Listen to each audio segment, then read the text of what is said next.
Sa kanilang mga ulo nakapatong ang mabibigat na mga sako. Halika na. 1, 2, 3, go! Kaya mo pa. Kaya pa? Pre, Sige, ayusin mo lang naman, sama pre, sabi mo. Kailangan. Sa kanilang murang edad, nakaatang ang malaking responsibilidad. Okay? Alam po. Para makatulong sa pamilya, para sa pangarap, na muling makapasok sa eskwela.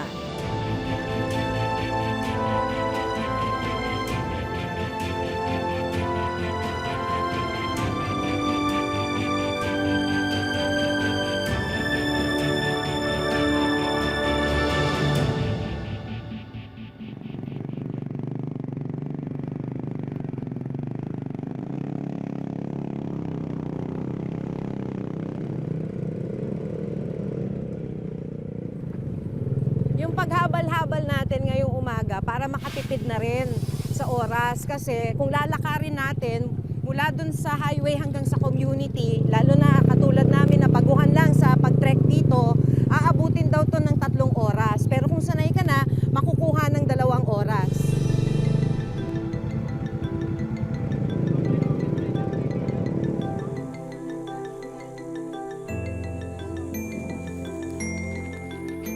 Sa isang bayan sa Quezon, naabutan naming paakyat ng bundok ang magkapatid na sina Marvin, 16 na taong gulang, at Bonbon, 11 taong gulang. Pag-aawis ang tawag sa ginagawa nila. Ito ang paghahakot at pagbababa ng uling mula sa itaas ng bundok. Para sa pag pumasok ko, may pambahon pa ako.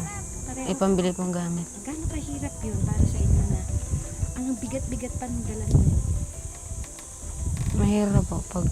Lalo po pag umuulan, madulas po ang daan. Huwag na! Kasama rin nila sa pag-aawis si Javen, 11 taong gulang. Ano yung mga tip niyo sa likod mo? Pang-sapin po sa likod para hindi masakit. Ilang oras pa lalakarin mo? Mga 1 oras po.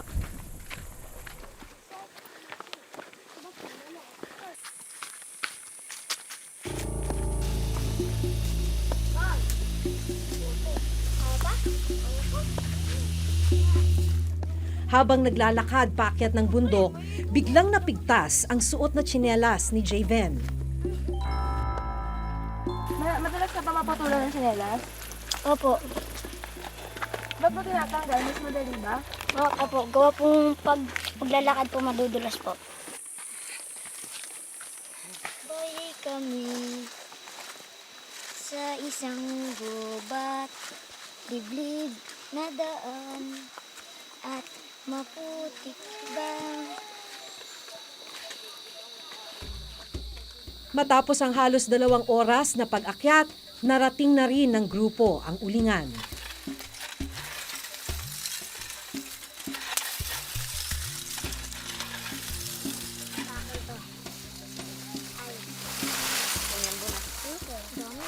Ang luma sa iba.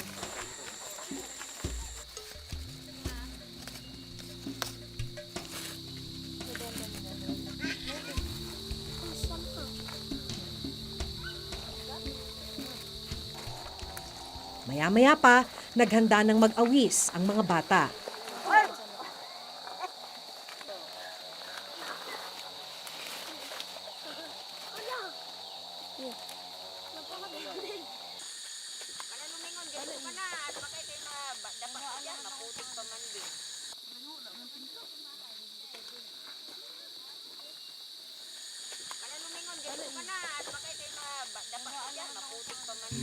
Dahil nagbabadya na ang ulan, nagmamadali na sila pababa ng bundok.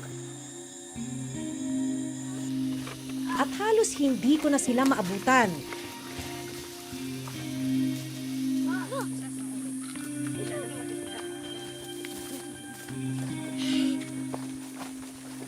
Sanay na ang mga bata sa pagpapadaos-dos pababa ng bundok. Kahit 20 kilo ang nakapasan sa kanilang mga ulo. Isang maling hakbang, maaari silang mahulog sa malalim na bangin. Ano yung kinakatakot ninyo habang naglalakad kayo? Baka matuklaw po ng ahas. May natuklaw na ba ng ahas dito habang naglalakad doon? Meron na po. Mabalian po. Mababalian ng ano? Ng braso po at mabalian na po ng ulo.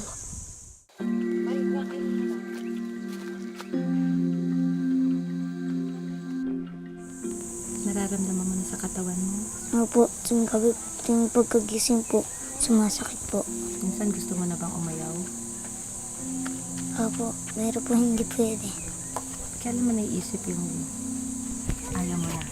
Sa tuwing magbubuhat po, habang pasang-pasang po yung ano. Baba mo to. Tama na.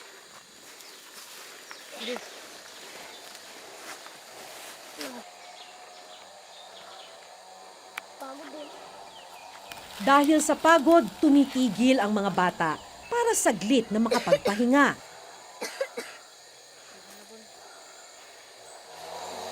Nakakasakit dito sa ano?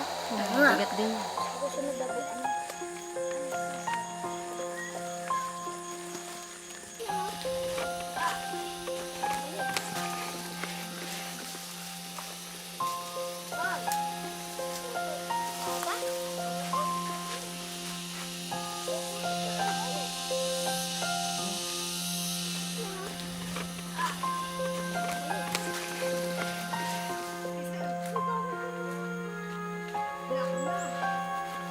Hindi biro ang bigat na kanilang pasan, kaya makailang ulit pa silang tumigil. O sige, tulungan kita ha. Gaano kabigat to? Ayan, Na mga 17 kilos yan. 17 kilos? Eh di kasing bigat mo to. 1, 2, 3, go! Ano pre, kaya mo pa? Kaya pa? Pre, Sige, ayusin mo lang ha. bakal, saba pre, sabi mo. Kalang. Tingnan mo yung sa ulo mo. Yung sa pen. Hindi. Okay? Pre, kalang po. Kalang na pre, kalang. Yan. Ulan na, pre, sabi ulo mo. Yung sa pen, yung sa pen. O yan. Stable ba? Pwede nating ulitin. Stable na? Okay na? Ano? Okay. Bitawan ko. Okay.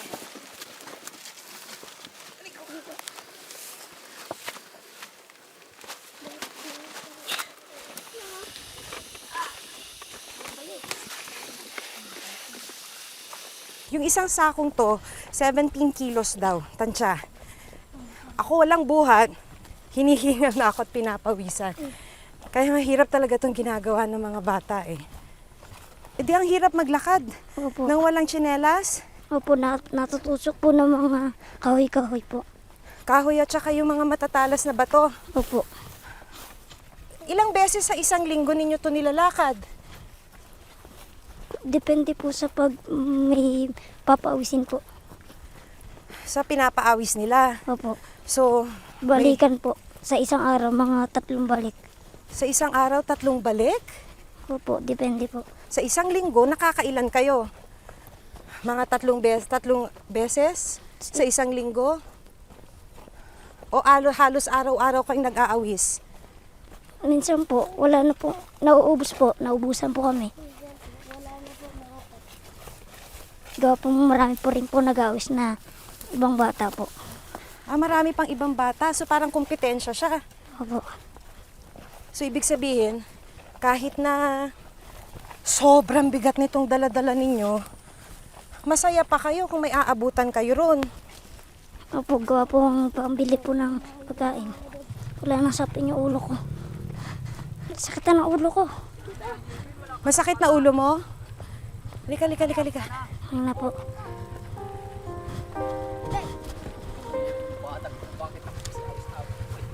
Baka na. Masakit na ulo mo. Ay! Wala pa kayong almusal, ano? Nag-almusal na po ako. Ito lang po ang hindi nagkain. Ikaw, hindi ka pa kumakain? Baka kaya masakit ang ulo mo, wala ka pang kain. Hindi po. Gawa po sa ulo. Buti kinakaya mong magbuhat nang wala pang almusal. Kaya naman po. So paano yan kung masakit na ulo mo?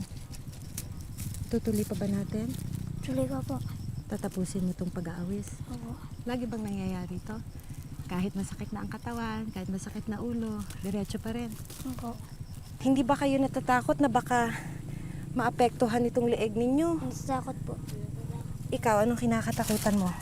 Baka po mabali yung leeg. Paano nyo ito kinakaya? Ano na lang iniisip ninyo habang naglalakad? Yung kakainin po sa hapunan. Yung kakainin? Opo. 1, 2, 3, go! Dali, dali. Ibaba mo pa. Tama ba to? Baka natutusok na naman.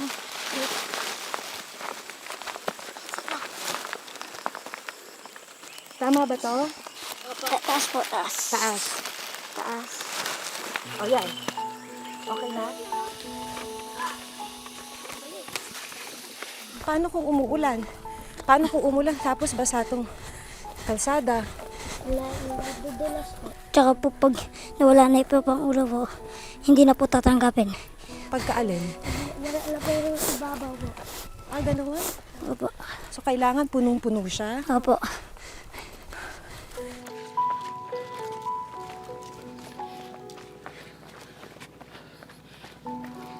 Yan tingnan mo naman yan. Tumatakbo yung mga bata. Karga yung halos 20 kilos na sako. Tsaka tiplaro. Dahil halos kasing bigat na niya ang pasa na sako ng uling, tila hindi na kinaya ni Javen ang pagbubuhat.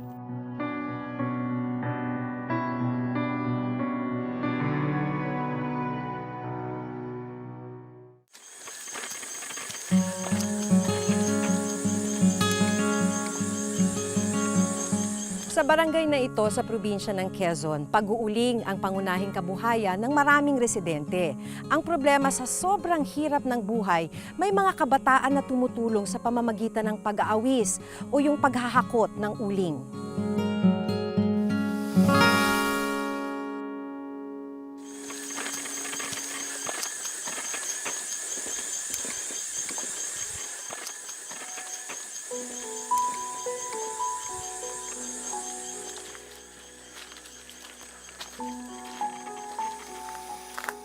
Dahil halos kasing bigat na niya ang pasa na sako ng uling, tila hindi na kinaya ni Javen ang pagbubuhat.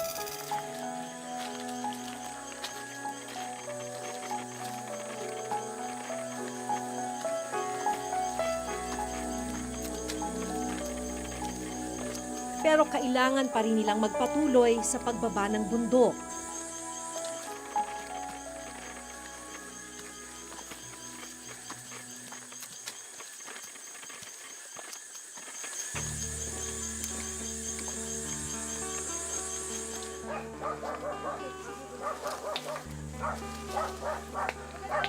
Sa wakas, naabot na rin namin ang bahay ni na Javen.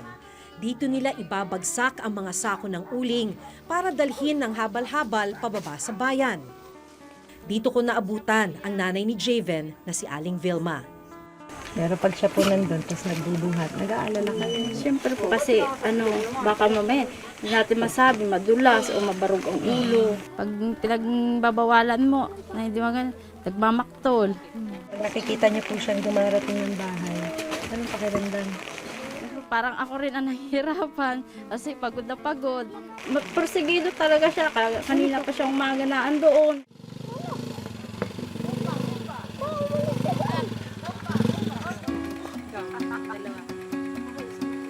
Mag-ate-ate na kayo dito. Tubigan nito. 115 pesos ang benta sa isang sako ng uling, 25 pesos ang napupunta sa kanila bilang taga-awis o taga-buhat pababa ng bundok. Hati tayo dito sa... Bahagi nito, pambili ng pagkain.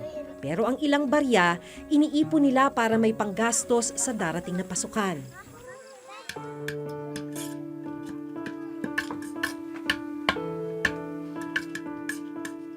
So magkano ngayon yung naipon mo? Bilangin nga natin. 4, 5, 7. dagdag na ng 11 pesos yung pera mo. Bakit importante sa'yo to? Para po makabili ng gamit. Gamit para saan? Sa eskwelahan po.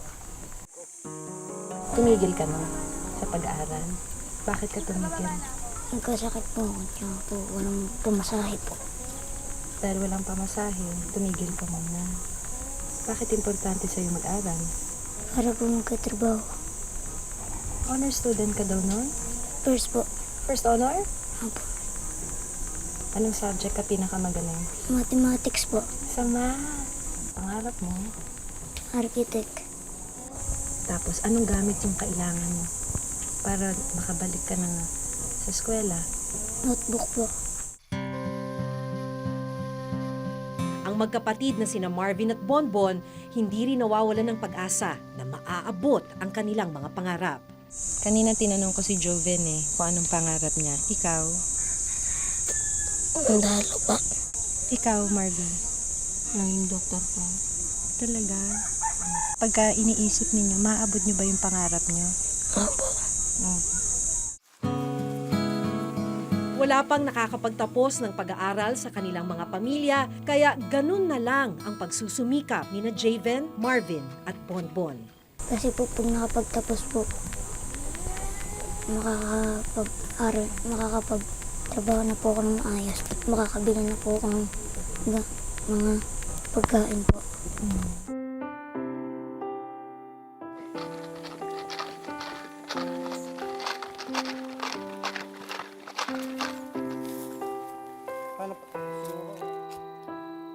Kinabukasan, muling inakyat ni Javen ang kabundukan.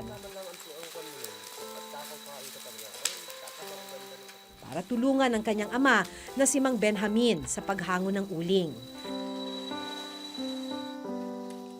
Hindi rin namin maiwasan na magtulungan kami po isang mag-anak dahil sa nga sabi ngang kahirapan ng buhay.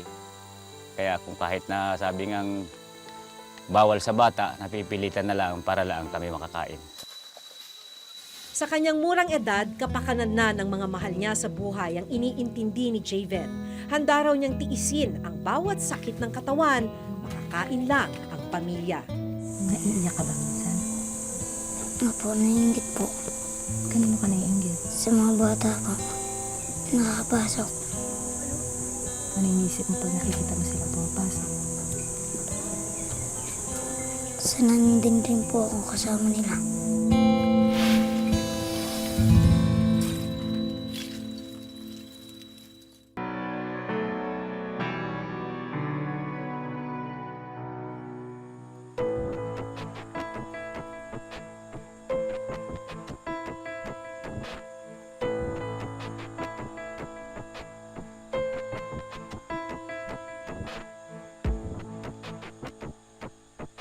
It's really palakasin pa yung programa for the rural sector. Mag-invest talaga sa agriculture, mag-invest talaga sa creating more jobs in the rural economy, no? Hindi madali ang pinagdaraanan ng mga batang tulad ni na Marvin, Bonbon at Javen. Ito lang ang nakikita nilang paraan para matupad ang kanilang mga pangarap para sa sarili at para sa kanilang mga pamilya.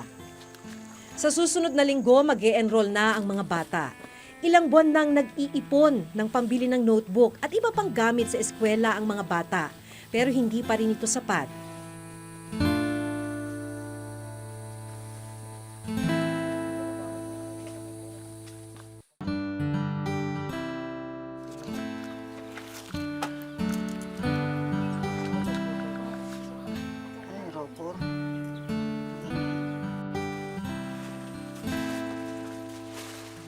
Kaya bago kami umalis, minarapat namin ibigay na ito sa kanila.